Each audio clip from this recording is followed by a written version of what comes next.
الحمد لله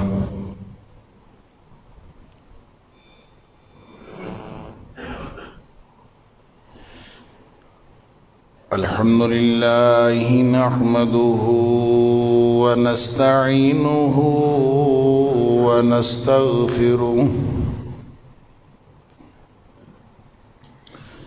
ونؤمن به ونتوكل عليه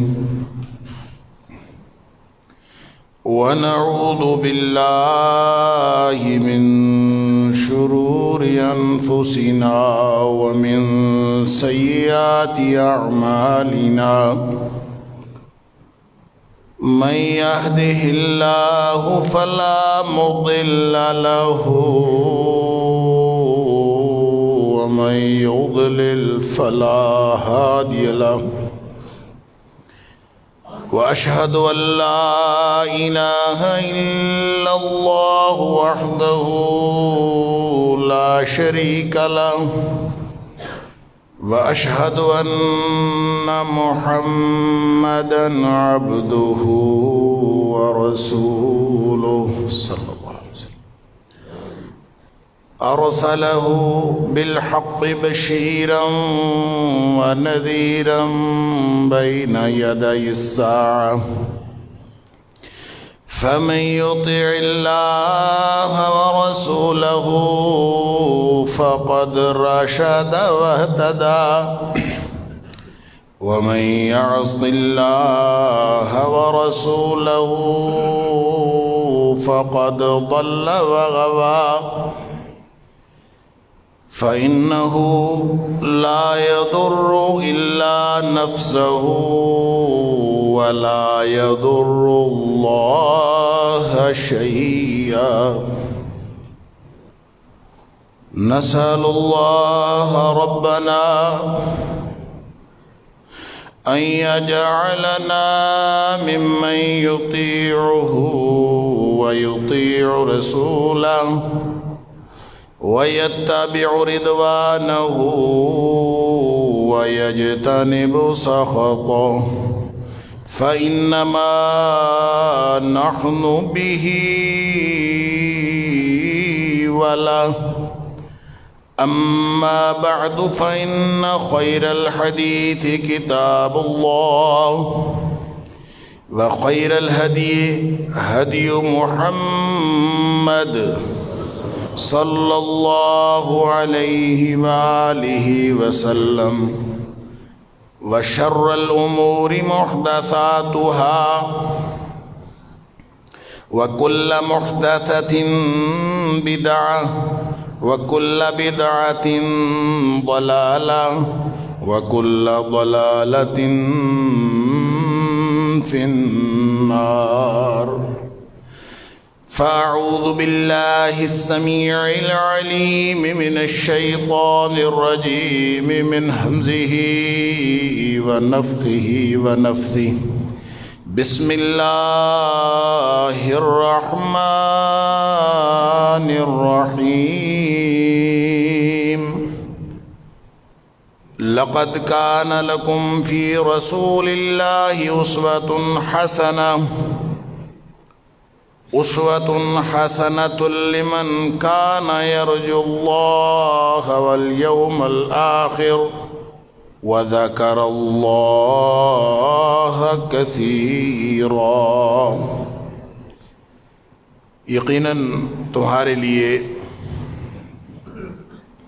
رسول اللہ صلی اللہ علیہ وسلم کی حیات طیبہ میں بہترین نمونہ ہے۔ ہر اس شخص کے لیے جو اللہ سے ملاقات کی امید رکھتا ہو اور آخرت کے دن پر یقین رکھتا ہو اور وہ اللہ کو بہت زیادہ یاد کرتا ہو۔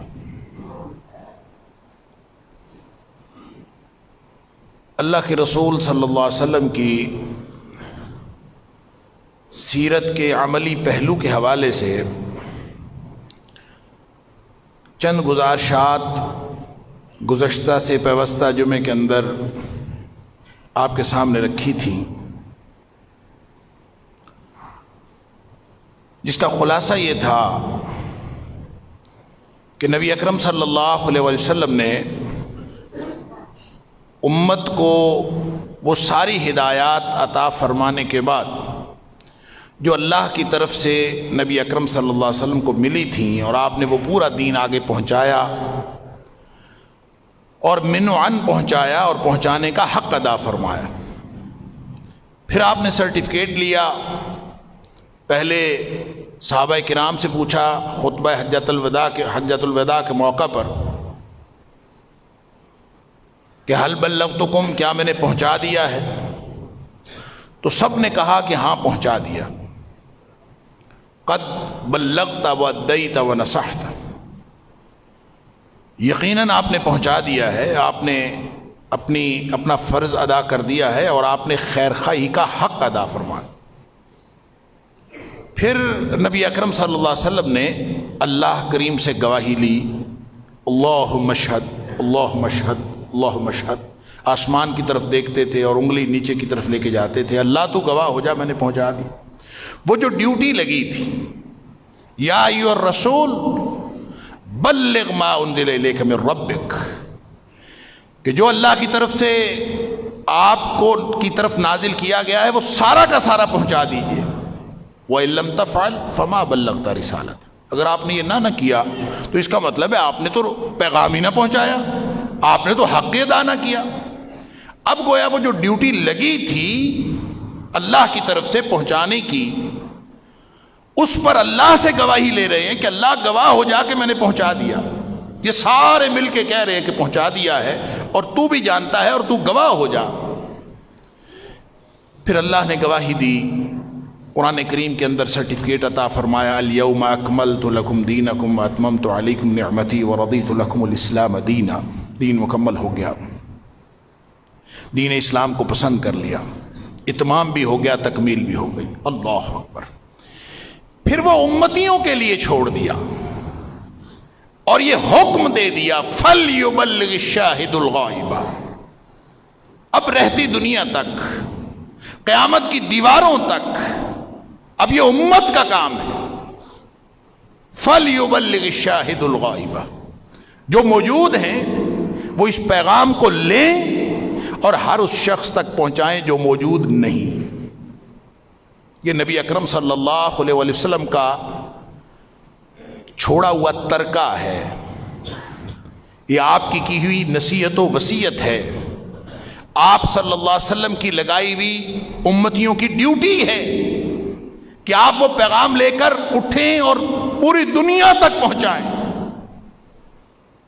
باقی رہ گئی بات کہ میں نے 4 ادوار پر مبنی نبی اکرم صلی اللہ علیہ وسلم کی حدیث آپ کے سامنے رکھی تھی. اب ظاہر ہے دنیا میں اتار چڑھاؤ ہوتا ہے، کس وجہ سے ہوتا ہے اس کے اسباب کی بات الگ ہے. اس کے بارے میں بھی نبی اکرم صلی اللہ علیہ وسلم نے فرما دیا کہ ان اللہ تعالی یرفع بهذا الکتاب اقواما ویضع بآخرین. عروج و زوال اللہ کے قرآن کے ساتھ منسلک ہے.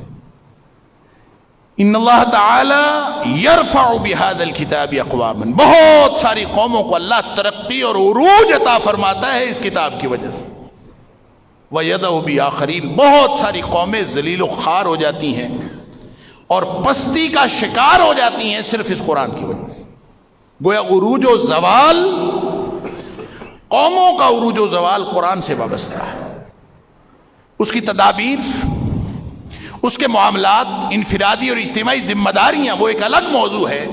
میں نے 4 ادوار نبی اکرم صلی اللہ علیہ وسلم کے بیان ہوئے آپ کے سامنے عرض کیے تھے کہ نبی کریم صلی اللہ علیہ وسلم نے ایک حدیث کے اندر آپ نے فرمایا کہ 4 ادوار ہیں. اور 4 ادوار کیا ہیں؟ پہلے نبوت ہے، نبوت رہے گی جب تک اللہ چاہے گا، میں نے پوری حدیث آپ کے سامنے رکھی تھی. اور پھر اللہ تعالیٰ اس کو اٹھا لے گا، ثم يرفعها اذا شاء ان يرفعها، پھر اللہ اس کو اٹھا لے گا جب چاہے گا کہ اس کو اٹھانا. تو نبی اکرم صلی اللہ علیہ وسلم اس دنیا سے تشریف لے گئے. فرمایا ثم تکون خلافۃ اعلی منہاج النبوہ، پھر میرے بعد یعنی نبوت کے بعد جو پہلا دور ہوگا وہ خلافت اعلی منہاج النبوہ. اصل طریقہ کیا ہے دنیا میں رہنے کا؟ اصل طریقہ کیا ہے معاشرت کو استوار کرنے کا؟ اصل طریقہ کیا ہے سیاست کو استوار کرنے کا؟ وہ تو نبوی منہج ہے نا، لہذا خلافت علی منہاج النبوہ، وہ خلافت، وہ جانشینی جو نبی کریم صلی اللہ علیہ وسلم کے اسلوب کے عین مطابق ہوگی، وہ دور ہوگا۔ پھر فرمایا کہ وہ بھی جب تک رہے گا جب تک اللہ چاہے گا، فتکون خلافت علی منہاج النبوہ ما شاء اللہ ان تکون، جب تک اللہ چاہے گا وہ رہے گی، اور پھر جب اللہ چاہے گا ثم یرفعها اذا شاء یرفعها، جب وہ چاہے گا تو خلافت بھی ختم ہو، پھر کیا آئے گا؟ پھر ایک اور دور آئے، ثم تکون ملکا عابا، ایک ایسی بادشاہت ہوگی، ایسی بادشاہتوں کا دور آئے گا جو ظالم بادشاہتوں کا دور آئے گا۔ ملکن عابدن کا معنی یہ ہے، لغوی معنی یہ ہے کاٹنے والے بادشاہ، وہ بادشاہ جو اپنی عوام کو کاٹ کاٹ کر کھائیں گے، یعنی ظلم کریں، یہ ایک دور ہوگا، پتہ نہیں کتنا لمبا دور ہے، کہاں کہاں ہے۔ نبی کریم صلی اللہ علیہ وسلم کے اس اجمال کی تفصیل آپ دنیا کے اس تاریخ کے اندر دیکھیں اور خطوں کے اندر دیکھیں کیا کچھ ہوا۔ پھر اس کے بعد آپ نے فرمایا کہ یہ بھی ملکن عابدن، یہ جو ظالم بادشاہتوں کا دور ہے، اب دیکھیں دنیا میں ایک وقت تھا کہ ہر جگہ پہ بادشاہتیں تھیں، اب وہ بادشاہتیں نہیں رہی، ختم ہو گئی، اور وہ بہت کم کوئی ایک آدھ کوئی سیاسی تقسیم والا کوئی ایک آدھ ملک ہوگا۔ یہ جو بعد میں نیشن سٹیٹ بنی اور ہر قوم نے ایک اپنی ریاست بنا لی اور چھوٹی چھوٹی لکیریں بن گئیں، اور ان چھوٹی چھوٹی لکیروں کے ساتھ ہم نے اپنی اپنی بادشاہتیں بنائیں، تو اب کہیں کہیں کوئی اکا دکا کوئی بادشاہت رہ گئی ہوگی، وگرنہ اصل میں بادشاہت ختم ہو چکی۔ فرمایا کہ وہ بھی بادشاہتیں رہیں گی جب تک اللہ چاہے گا، تو جب وہ چاہے گا ثم یرفعها اذا شاء یرفعها، جب اللہ چاہے گا تو وہ بادشاہتیں، ظالم بادشاہتیں بھی ختم ہو جائیں۔ پھر کیا ہوگا؟ ثم تکون ملکا جبریا، اس کے بعد جبری طور پر حکومتیں قائم کرنے کا زمانہ آئے گا، ملکن جبریہ،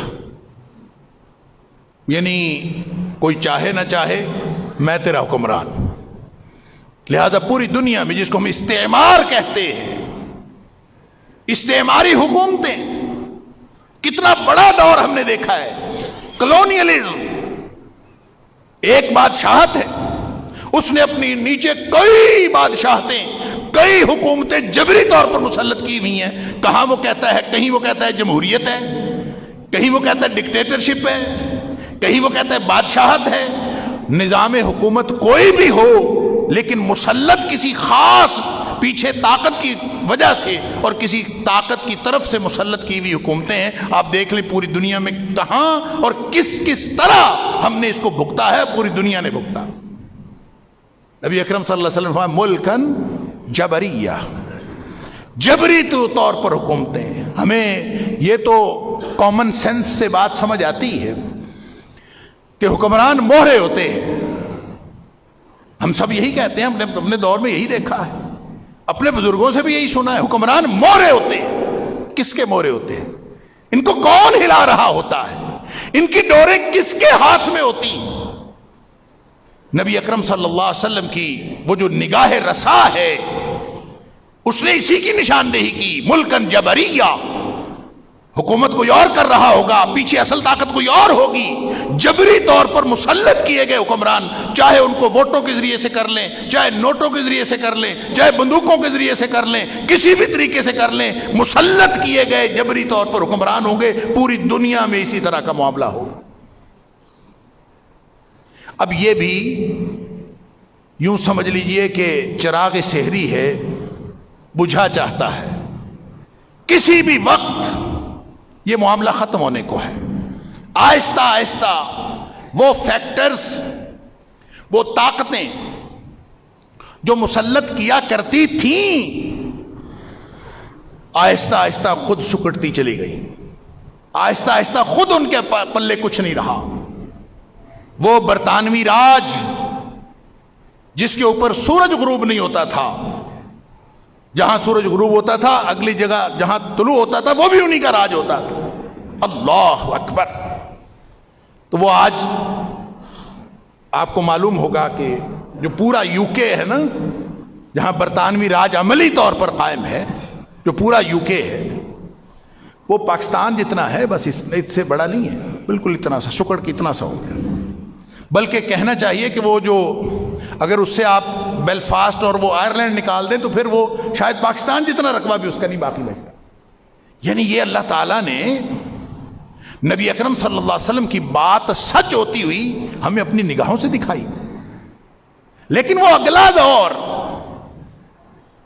جس دور کے بارے میں نبی اکرم صلی اللہ علیہ وسلم نے اس کے بعد آنے والے دور کے بارے میں نشاندہی فرمائی کہ یہ جو جبری بادشاہتوں کا دور ہے، اب بھی فیکٹرز بدل گئے، حکمران اب بھی مہرے ہیں، لیکن کس کے ہیں، کہاں سے ہیں، کون کرتا ہے کون نہیں کرتا، کہیں خفیہ ہاتھ ہیں کہیں ظاہری ہاتھ ہیں، لیکن بہرحال اس بات پہ کامن سینس رکھنے والا ہر شخص سمجھ سکتا ہے یہ ملکن جبریتن کا دور۔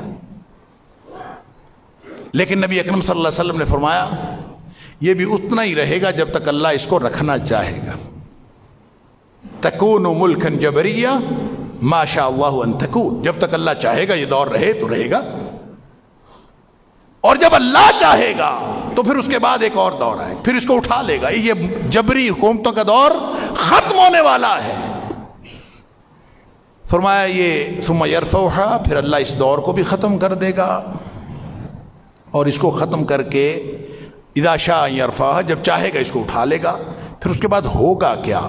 فرمایا ثم تکون خلافۃ علی منہاج النبوہ۔ یہ ہے وہ اصل بات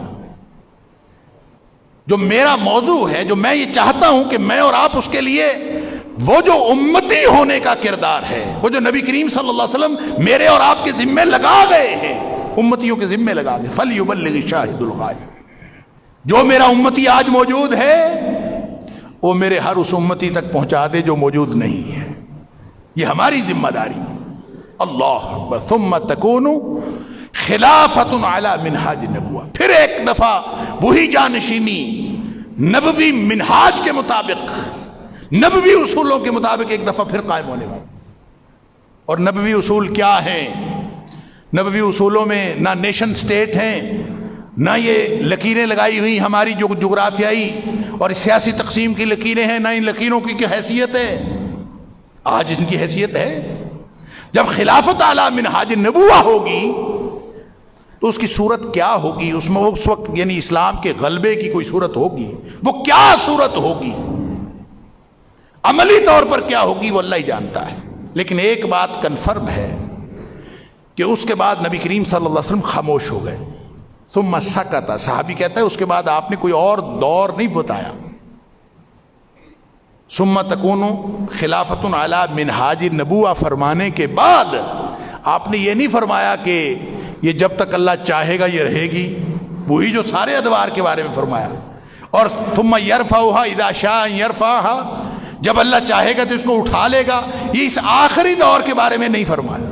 اس کا کیا مطلب ہے؟ اس کا مطلب یہ ہے کہ جو آخری دور ہوگا اس دھرتی کا، اس کائنات کا، اس موت و حیات کے کارخانے کا، جو آخری دور ہے وہ اسلام کے غلبے کا دور۔ یہ ہے وہ خوش خبری جو اللہ کے رسول صلی اللہ علیہ وسلم ہم سب کو سنا گئے، امتیوں کو سنا، بس ذمہ داری بھی لگا کہ تم اپنی ذمہ داری ادا کرو۔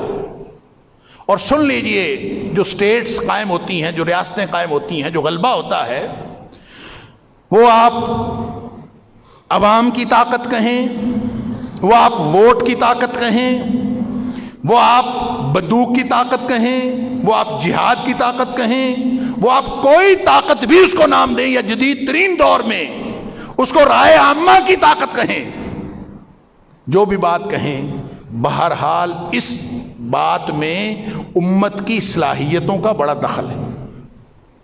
امت کا ہر فرد وہ جس قسم کی صلاحیتیں رکھتا ہے اور جس قسم کا وہ مشن رکھتا ہے، جس طرح کی اس کی نیت ہے، جس طرح کا اس کا ارادہ ہے، جس طرح کے اس کے معمولات ہیں، ایک ایک فرد کے معمولات میٹر کرتے ہیں.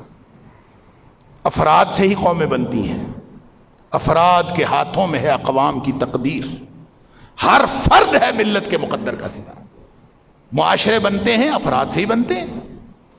یعنی اگر ایک ایک انڈیویجول، ایک ایک فرد دوسرے کے ساتھ نہ ملے تو معاشرہ تو بنتا ہی نہیں، قوم تو بنتی ہی نہیں. قوم بنتی ہے ایک ایک فرد سے. جیسے افراد ہوں گے ویسا معاشرہ ہوگا. لہذا اس افراد معاشرہ کی جو صلاحیتیں ہیں، اور صلاحیتوں میں اگر آپ اللہ کی دی ہوئی اس زندگی کا جو چند روزہ ہے، انتہائی مختصر ہے، امتحان کے لیے دی ہے، صلاحیتیں دی ہیں تو امتحان کے لیے دی ہیں. اس کا اگر آپ جائزہ لیں تو اس عمر کو، اس پوری زندگی کو 3 حصوں میں تقسیم کیا جا سکتا. ایک بچپنے کا حصہ ہے، ایک جوانی کا حصہ ہے، ایک بڑھاپے کا حصہ. اللہ اکبر. لہذا سن لیجئے، انسان بوڑھا ہو تو وہ کچھ کرنے کے قابل نہیں ہوتا، اور جو بچہ ہو اس کے اوپر کچھ کرنے کی ذمہ داری نہیں ہے. بچے کے اوپر ذمہ داری نہیں، بوڑھا کچھ کرنے کے قابل نہیں، تو ذمہ داری کس پر آتی ہے؟ ذمہ داری آتی ہے درمیانے حصے پر. اور یہ درمیانہ حصہ کون سا ہے؟ یہ ہے جوانوں کا حصہ. اور دیکھ لیجئے، اللہ کی تقدیر سے ہونا جو کچھ ہونا ہے، ہماری تدبیر سے شاید کچھ نہیں ہونا، اللہ کی تقدیر سے ہونا. نبی کریم صلی اللہ علیہ وسلم نے مشیت الہی سے یہ ادوار کا ذکر فرمایا ہے. اذا شاء ما شاء، جب تک وہ چاہے گا، جب چاہے گا اٹھا لے گا، جب چاہے گا بدلے گا، جب اس کی مشیت ہوگا. جو کچھ ہونا ہے اللہ کی مشیت سے ہونا ہے، لیکن میرا اور آپ کا انجام وہ ہماری تدبیر سے وابستہ ہے. وہ جو افراد کے ہاتھوں میں ہے اقوام کی تقدیر، وہ افراد پتہ کون ہے؟ وہ ینگ جنریشن، وہ نوجوان ہیں. نبی اکرم صلی اللہ علیہ وسلم کو بھی نوجوانوں کی حمایت ملی تھی. آپ کو معلوم ہے کہ بڑے بڑے جلیل القدر صحابہ جنہوں نے خدمات سر انجام دی، حضرت علی رضی اللہ تعالی عنہ، سبحان اللہ، حیدر کرار، حضرت جعفر بن ابی طالب رضی اللہ تعالی عنہ، جعفر طیار، اللہ اکبر، حضرت طلحہ بن عبید اللہ، حضرت زبیر بن عوام، حضرت سعد بن ابی وقاص رضی اللہ تعالی عنہ. یہ جتنے صحابی تھے، حتیٰ کہ حضرت مصعب بن عمیر رضی اللہ تعالیٰ عنہ، حضرت عبداللہ بن مسعود رضی اللہ تعالیٰ عنہ، یہ وہ ساری ہستیاں ہیں جن کی عمر نبی اکرم صلی اللہ علیہ وسلم کے اعلان نبوت کے موقع پر 20 سال سے بھی کم تھی. یہ جو حصہ ہے نا، یہ بہت ہی اہم ہے، جوانی کا حصہ. اسی لیے مسلم شریف کی حدیث میں جہاں نبی کریم صلی اللہ علیہ وسلم نے فرمایا نا کہ لا تزول قدم ابن آدم، کہ آدم کے بیٹے کے قدم ہل نہیں سکیں گے قیامت والے دن، حتی یسأل عن 5، جب تک یہ 5 سوالوں کا جواب نہ دے دے یہ اپنی جگہ نہیں چھوڑ سکتا. اس کو 5 سوالوں کا جواب دینا پڑے گا. اللہ اکبر. اس میں فرمایا کہ سب سے پہلا سوال ہوگا عن عمرہ فیما افناہ، عمر کہاں ضائع کی. پہلا سوال یہ ہوگا، یہ جو لمحہ گزرتی عمر ہے یہ کہاں. اب اس عمر میں بچپنا بھی شامل ہے، لڑکپنا بھی شامل ہے، جوانی بھی شامل ہے، بڑھیپا بھی شامل ہے، ادھیڑ عمری بھی شامل ہے، سارا کچھ شامل ہے. لیکن فرمایا کہ دوسرا سوال جو ہوگا وہ ہوگا عن شبابہ، حالانکہ شباب، جوانی اس میں شامل ہے. عن عمرہ فیما افناہ، اس سوال کے اندر جوانی کا سوال بھی شامل ہے.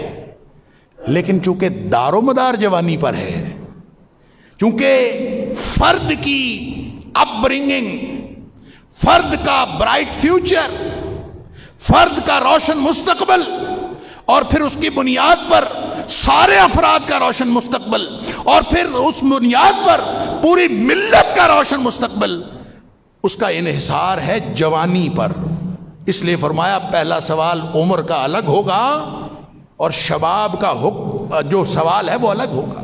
وعن شبابہ فیما ابلا، جوانی کے بارے میں سوال ہوگا کدھر ضائع کی. اس لیے کہ جوانی کے دوران جو صلاحیتیں ہوتی ہیں وہ پیک پہ پہنچی. نبی اکرم صلی اللہ علیہ وسلم خود عمر مبارک 40 برس تھی جب وہ نبوت ملی ہے، تو نبی اکرم صلی اللہ علیہ وسلم کو جو ساتھی ملے بیشتر 20 سال سے کم تھے. چند ساتھی تھے جس میں عبد الرحمن بن عوف رضی اللہ تعالیٰ عنہ، اور اس میں حضرت صہیب رضی اللہ تعالیٰ عنہ، حضرت بلال رضی اللہ تعالیٰ عنہ. ان کی عمریں 20 سے 30 سال کے درمیان تھیں، یہ 30 سال سے کم تھے. اللہ اکبر. اور چند صحابہ تھے جن کی عمر 30 سے 35 سال کے درمیان تھی. اس میں حضرت عثمان غنی رضی اللہ تعالیٰ عنہ بھی شامل تھے، اس میں حضرت عمر فاروق رضی اللہ عنہ بھی شامل تھے، ابو عبیدہ بن جراح رضی اللہ تعالیٰ عنہ بھی شامل تھے. بہرحال یہ بھی، اور حضرت زید بن حارثہ رضی اللہ تعالیٰ عنہ بھی شامل تھے. ان کی عمر جو ہے وہ 30 سے 35 سال کے درمیان. ایک صحابی ملتے ہیں، اگر شروع والے ساتھیوں میں سے ایک صحابی کا ذکر ملتا ہے جو ان سب سے بڑے تھے عمر میں، اور وہ ہیں حضرت ابوبکر صدیق رضی اللہ تعالیٰ. اور ان کی عمر بھی نبی اکرم صلی اللہ علیہ وسلم سے 2 سال چھوٹی، 38 سال کے تھے. ان کے ذریعے سے انقلاب آیا ہے. وہ جو تکون النبوہ ما شاء اللہ ان تکون، نبوت کی پوری جو راجدھانی قائم ہوئی، وہ جو مدینہ کی ریاست قائم ہوئی، اس میں ان جوانوں کا کردار ہے. اور حضرت ابوبکر صدیق رضی اللہ تعالیٰ عنہ سے بڑی عمر کا کوئی صحابی مجھے تو تذکرہ نہیں ملا، کوئی ہوگا شاید، کوئی زیادہ عمر کا کوئی صحابی بھی ہوں گے، لیکن جد و جہد کرنے والے جو ہیں، جو نبی کریم صلی اللہ علیہ وسلم کی طاقت بننے والے، ان میں ایک صحابی کا ذکر آتا ہے عبیدہ بن حارثہ رضی اللہ تعالی عنہ. ان کی عمر نبی کریم صلی اللہ علیہ وسلم سے برابر تھی، بڑی نہیں تھی، ان کی عمر برابر تھی. اب یہ ایک وہ صحابی اور ایک حضرت ابوبکر صدیق رضی اللہ تعالیٰ عنہ کو نکال لیں تو باقی تو سارے بالکل کڑیل جوان تھے. اللہ اکبر. اب آپ اگر اس وقت پوری دنیا کا اندازہ کریں، جائزہ لیں،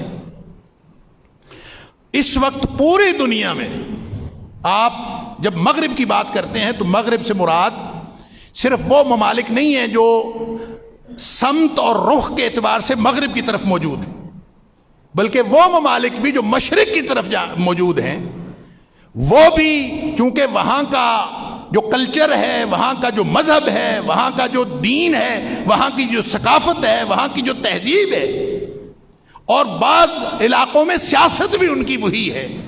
مثلا آسٹریلیا، نیوزی لینڈ وغیرہ میں جو ملکہ برطانیہ ہے، ابھی تک جو ہے اس کے نام کا حلف پڑا جاتا ہے. تو اس اعتبار سے وہ ایسٹ میں ہونے کے باوجود، مشرق میں ہونے کے باوجود وہ مغرب میں شمار ہوتے ہیں. اسی طرح جاپان بھی فار ایسٹ یعنی بہت مشرق بعید میں شمار میں ہونے کے باوجود وہ شمار مغرب میں ہوتا ہے. لہذا آپ سارے مغرب کو، اس میں امریکہ، Europe, Australia, New Zealand, Japan سب شامل کر لیں تو آپ کو وہاں بچے نہیں ملیں گے، سب بوڑھے ہیں. میں یو کے میں گیا، جس محلے میں جائیں وہاں لکھا ہوا اکثر و بیشتر اسکولوں کے اوپر لکھا ہوا اسکول برائے فروخت، عمارت برائے فروخت. بھائی کیوں بھائی؟ وہ کہتے ہیں بچے ہیں ہی نہیں پڑھنے کے لیے. فیملی سسٹم تباہ ہو گیا.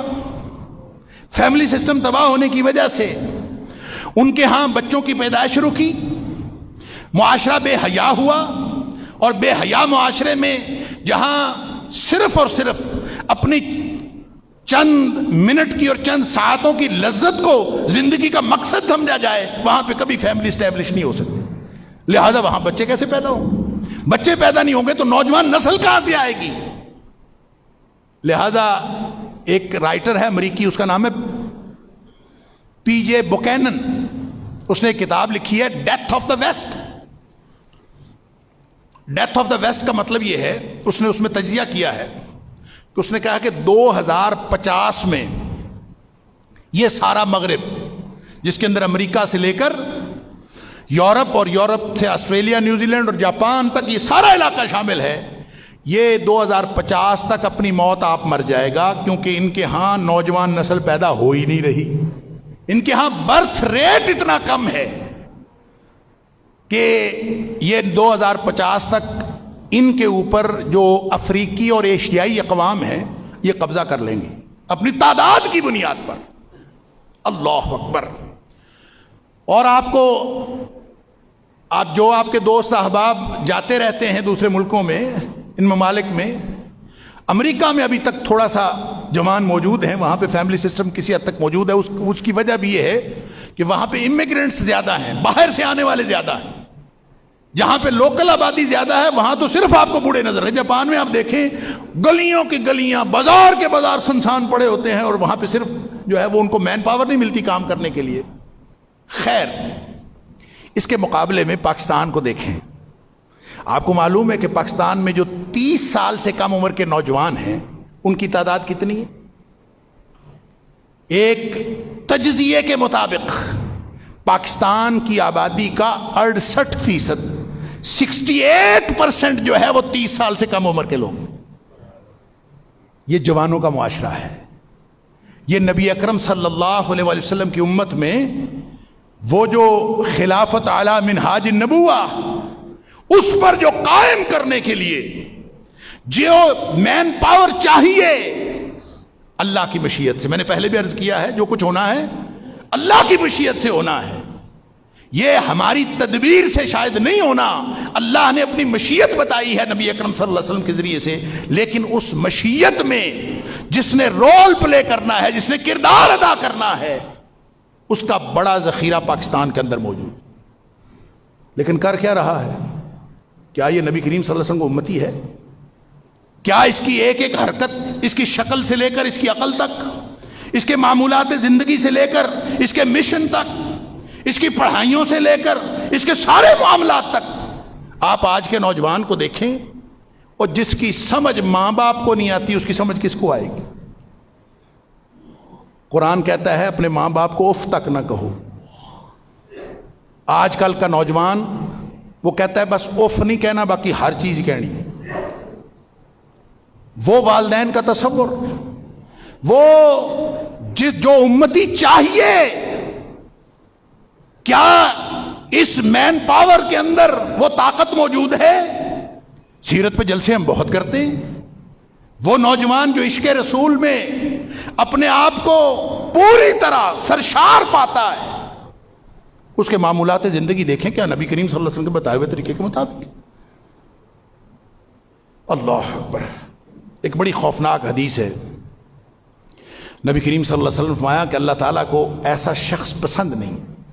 اس میں آپ نے چند نشانیاں بتائیں. ان اللہ یبغض، اللہ ناپسند کرتا ہے، اللہ کا غضب ہوتا ہے اس کے اوپر، اللہ انتہائی ناپسند کرتا ہے اس شخص کو. کیسا شخص؟ فرمایا کل جعبری جواد سخاب بالاسواق جیفتم باللیل حمار بالنہار عالم بامر الدنیا جاہل بامر الآخرہ.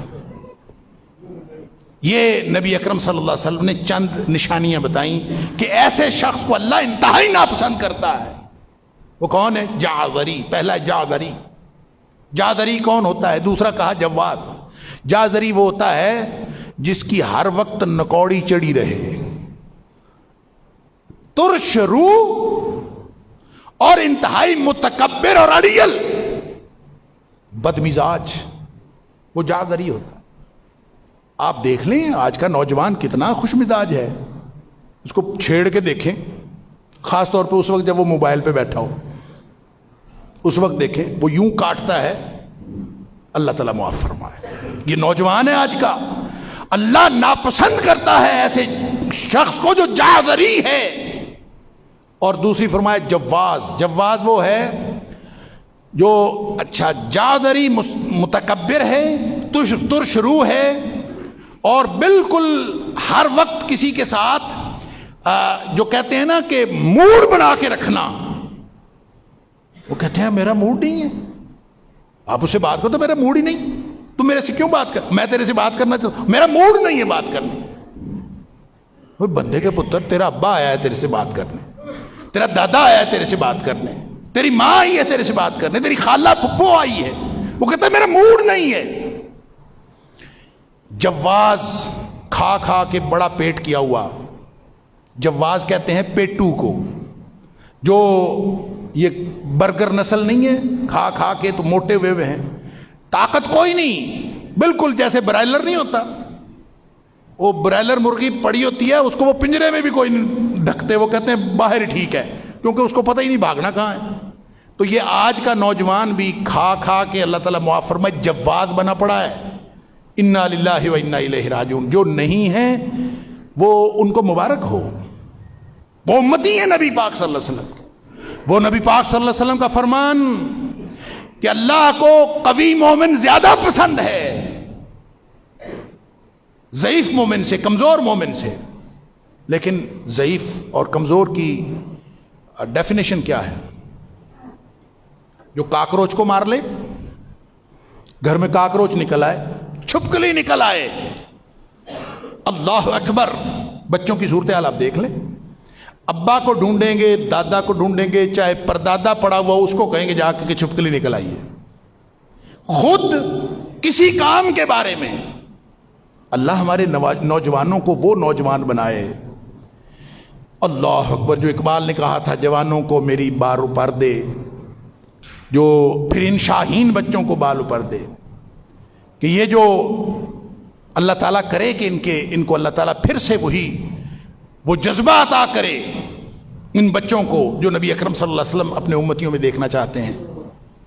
جس طرح کا امتی نبی کریم صلی اللہ علیہ وسلم دیکھنا چاہتے ہیں، کیا ہم ہیں صرف اس بات پہ خوش ہو کے بیٹھ جانا کہ ہم نبی کریم صلی اللہ علیہ وسلم کے امتی ہیں، اور صرف اس بات پر خوش ہو کے بیٹھ جانا کہ آئندہ اسلام کے غلبے کا دور ہے، اور غلبے کا دور تمہارا کیا کردار ہے؟ اصل تو مسئلہ یہ ہے، قیامت والے دن یہ نہیں پوچھا جانا کہ تم ملکن عادن اس ظالم بادشاہتوں کے دور میں زندہ تھے، یا ملکن جبری بادشاہتوں کے حکومتوں کے دور میں زندہ تھے، یا تم خلافت اعلیٰ منہاج النبوہ کے دور میں زندہ تھے۔ تم سے یہ پوچھا جانا ہے کہ تم نے نبی اکرم صلی اللہ علیہ وسلم کے دیے ہوئے پیغام کے مطابق زندگی گزاری کہ نہیں گزاری۔ اب دیکھ لیں میں اور آپ، ہم سب کیا کر رہے ہیں۔ اللہ تعالیٰ ہم سب کو معاف فرمائے، وقت ہو گیا، اللہ تعالیٰ ہم سب کو سچا امتی بننے کی توفیق عطا فرمائے۔ وآخر دعوانا الحمدللہ۔